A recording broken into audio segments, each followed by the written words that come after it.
देखो इसमें दिया है ABCD एक चतुर्भुज है जिसमें AD बराबर है BC के। तो भुजा AD बराबर है BC के, जो कि हमें यहाँ पे दी है। ठीक है, ये दोनों भुजाएं आपस में बराबर हैं।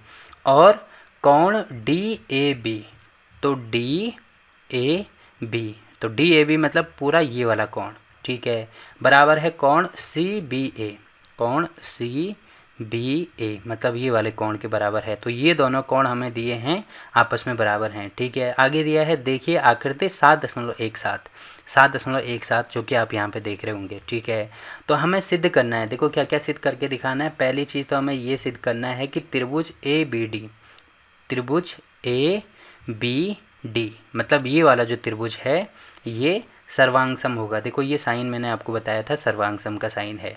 सर्वांगसम होगा त्रिभुज BAC, त्रिभुज BAC मतलब ये वाले त्रिभुज के सर्वांगसम प्रूव करके दिखाना है। तो ठीक है, करेंगे। कैसे करेंगे, सबसे पहले यहाँ पे लिखना होगा, क्योंकि अभी हम त्रिभुज ABD और BAC, त्रिभुज BAC इसकी बात कर रहे हैं। तो यहाँ पे लिखेंगे त्रिभुज ABD और BAC से। ठीक है, यह इसमें लिख देना BAC में। अब इसमें क्या क्या चीज़ें हो रही है, देखो पहली AD, जो AD भुजा है वो बराबर है BC के, जो कि हमें क्वेश्चन में दिया है, AD बराबर BC। तो ये कहाँ से लिखेंगे हम, ये क्वेश्चन में हमें दिया है। ठीक है, तो देखो पहले तो इन दोनों त्रिभुज में इस वाले त्रिभुज की ये वाली भुजा, मैं इसको दूसरा कलर कर देता हूँ, इस वाले त्रिभुज की ये वाली भुजा और इस वाले त्रिभुज की ये वाली भुजा आपस में बराबर हैं।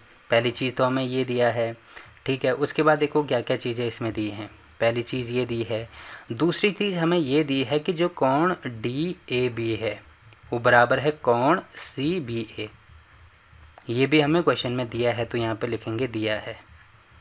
ठीक है, तो कोण का मतलब कौन सा कोण, देखो आपको दिख रहा होगा, ये जो त्रिभुज है, ये वाला जो त्रिभुज है, इसका मैं बता देता हूँ, हाँ, ये जो ग्रीन वाला त्रिभुज है इसका ये वाला कोण, जो ये वाला त्रिभुज है,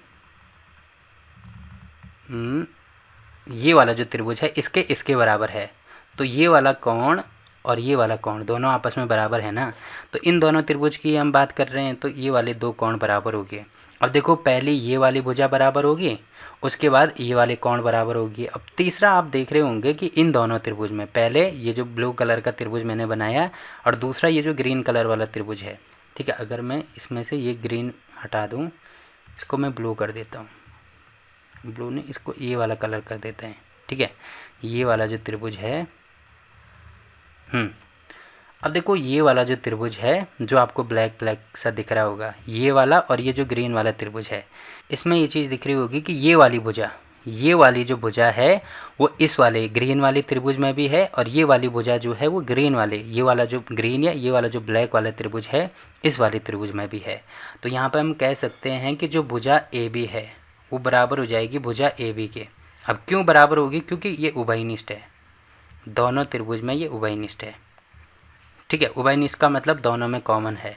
अब यहाँ पे इन सबको मैं हटा देता हूँ, तो अब बता देता हूँ मैं। देखो ये वाली भुजा, ये वाली जो भुजा है वो इस वाले त्रिभुज ABC इसमें भी आ रही है और ये वाली जो भुजा है त्रिभुज ADB इसमें भी आ रही है। तो इसका मतलब ये उभयनिष्ठ है।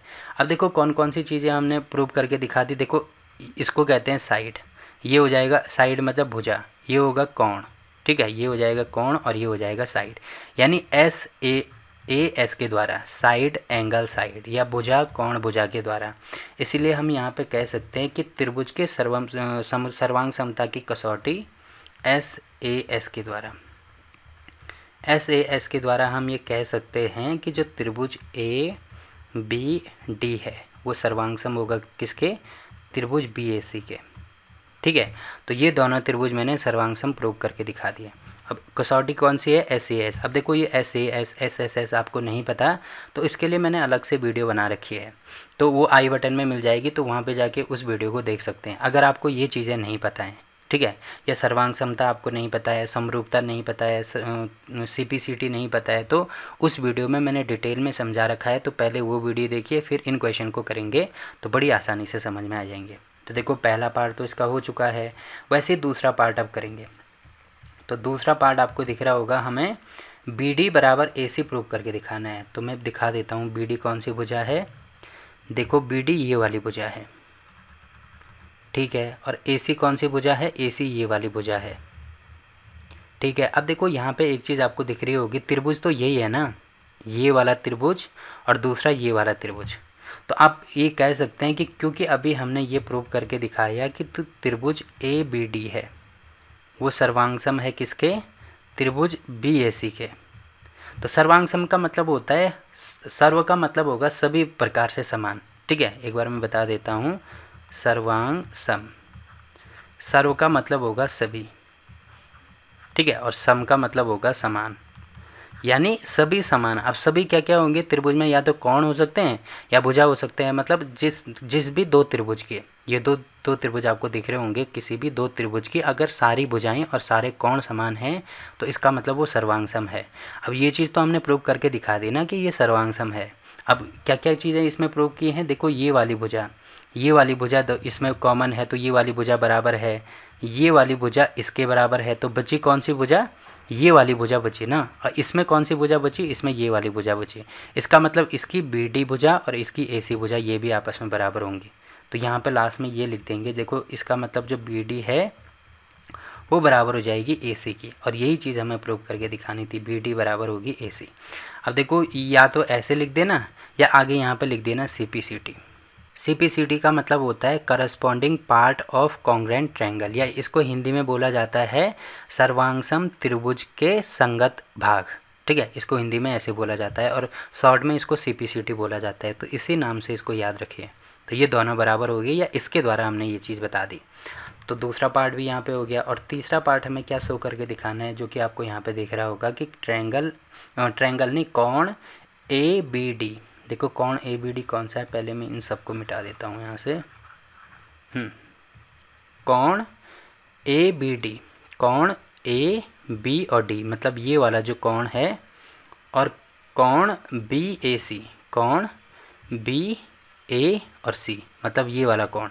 अब ये वाले दोनों कोण भी आपस में क्या होने चाहिए, बराबर होने चाहिए, मतलब ये वाले दोनों कोण बराबर प्रूव करके दिखाने हैं। अब देखो अभी हमने इन दोनों, क्योंकि त्रिभुज तो यही दोनों है ना, एक तो ये वाला त्रिभुज और एक ये वाला त्रिभुज, त्रिभुज तो ये वाले हैं, और ये अभी हमने सर्वांगसम प्रूव करके दिखाए हैं। तो सर्वांगसम का मतलब इनके सारे कोण और सारी भुजाएं क्या होंगी, आपस में बराबर होंगे। तो ये वाले कोण भी तो आपस में बराबर होंगे ना, ये वाला कोण और ये वाला कोण। तो यहाँ पर लास्ट में ये लिख सकते हैं कि कोण ABD ये बराबर होगा कोण BAC। अब ये चीज़ हमने कहाँ से लिखी, ये भी हमने CPCT से लिखी है, या ऐसे लिख सकते हैं, चूँकि जो त्रिभुज ABD है वो सर्वांगसम है किसके, त्रिभुज BAC, इसीलिए ये कोण भी बराबर होंगे। या अगर आपको ये नहीं लिखना है तो यहाँ पर लिखना, डायरेक्ट लिखना है ये वाला कोण ये बराबर होंगे, और ये कहाँ से लिखेंगे, हम CPCT से लिखेंगे, ठीक है। तो आपको दिख रहा होगा यहाँ पे कि हमने ये तीनों पार्ट इसमें कवर कर दिए। अब देखो इसमें आपको कहीं पे भी कोई दिक्कत आती है, कोई परेशानी आती है किसी भी स्टेप में, तो आप कमेंट करके पूछ सकते हैं। और क्लास 9 के सभी चैप्टर की वीडियो आपको नीचे डिस्क्रिप्शन में मिल जाएगी, तो वहाँ पे मैंने हर चैप्टर की अलग से प्लेलिस्ट बना रखी है। कोई सा भी क्वेश्चन आपको किसी भी चैप्टर में से समझ में नहीं आ रहा है तो वहाँ पर जाके आप देख सकते हैं, ठीक।